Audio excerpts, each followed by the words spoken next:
President Obama speaking at the G20 meeting in Turkey this morning. He called the deadly terror attacks in Paris a sickening setback in the fight against ISIS, but says he foresees no major changes in his strategy to defeat that terror army. Joining us now with his thoughts, Oklahoma Republican Senator James Lankford. He is the only senator who sits on both the Homeland Security and Intelligence committees. And I know that a great many of the briefings that you receive are classified, but they must be pretty frightening. They are. We're facing very real threats as a nation, and this is not a setback. This is an ongoing strategy from ISIS.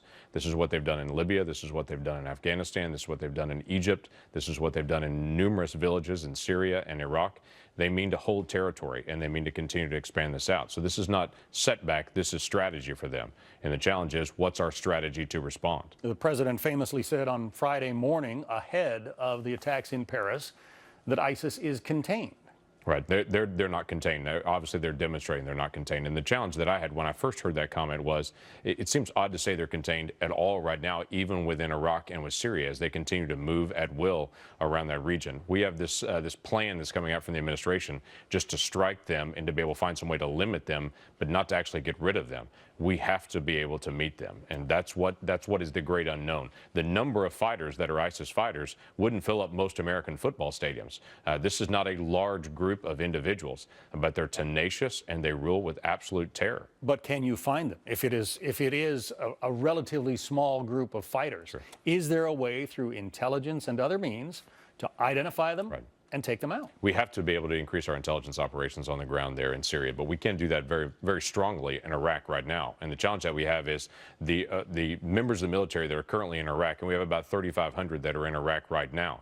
They're in a train and equip type mode rather than an advisory mode. And so as just 30 miles away from Baghdad and not far away from where our troops are stationed, ISIS continues to build strength, and we're not strongly opposing them other than with air power. We have got to actually get people engaged in that to help those Iraqi soldiers to get there and to know what to do when they actually arrive. They need our expertise. They don't have it, we have it. The president also said in that interview on Friday, essentially saying, you can't just go into Raqqa. We don't have the boots on the ground. No, well, yeah. The military wanted boots on the ground back when the president was elected, and he said, let's get out of Iraq. Sure, yeah, John, the entire world is waiting on America to develop a clear strategy so they can follow. This is the same thing that's happened in previous wars. When America sets a strategy, the rest of the world follows on this. Saudi Arabia, Turkey, Jordan, all of those are not going to engage until they hear a clear strategy from us. If we set a path and say this is what we're going to do, and we show some focused resolve, they will commit to help. Well, the president, and you may have heard him in his news conference this morning, he says he's got a strategy.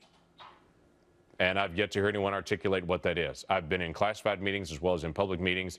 His strategy is containment. His strategy is to keep ISIS from expanding. The problem is, tell that to the folks in Libya, where they see multiple people beheaded and ISIS is on the move in Libya. Tell that to the folks in Paris now and what's happening there, or in Tunisia, or in Egypt, or in Afghanistan, or Pakistan, and the constant move that's happening. Or even, as one of your previous guests mentioned, Garland, Texas, just last May, where individuals from Syria reached out to someone that was a sympathizer in Arizona, encouraged them, prepared them. They made the multiple miles drive and then went to Garland, Texas and began shooting up a facility there. They didn't make it out of their car, basically, before they were confronted because we caught them, or else we would have had the same type of situation in the United States. Yeah, essentially one local police officer stopped what could have been a terrible attack. Let's talk about intelligence. I mean, the French said that they knew there was something in the works, but they couldn't put their finger on it. There were 20 people involved in this thing at least. Should there have been more indication of what was about to come? And are you confident that in this country, Department of Homeland Security, FBI, others, are able to prevent this kind of an attack? After Charlie Hebdo in France made some changes in their law and they stepped up their intelligence operations. They're not fully staffed to the level that they need at that point. They're still hiring and trying to bring people on. Obviously, that's going to continue to accelerate for them so they can take care of intelligence issues. We partner with France in sharing of intelligence to be able to pick up what we can. One of the biggest challenges that we face, and Jim Comey from the FBI has been very articulate in this issue, is the issue of what's called going dark.